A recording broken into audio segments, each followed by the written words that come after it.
the deal with Saudi Arabia, and I couldn't get an answer on specifically how we were monitoring their support, their continued support of the exportation of Wahhabism, Salafism, and the terror that goes along with that fundamentalist view of Islam around the globe. Do you know of any metrics that the department is following to support their claim that they are working on that? How are we gauging that? How are we going to determine whether they're following along with that portion of the agreement?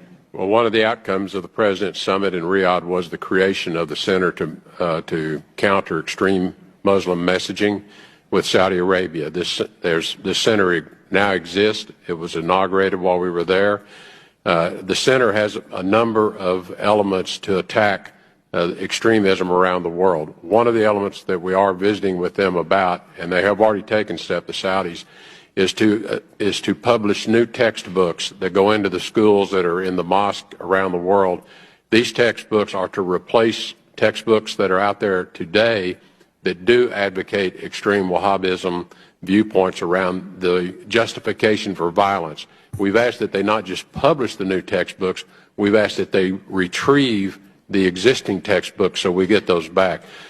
That's just one example. This center is going to have a very broad range from social media to broadcast to how young imams are trained in the theological centers.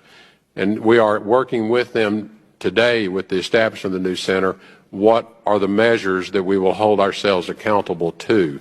That is one of the charges that the State Department is working with the Saudis and others as we bring this center up to an operating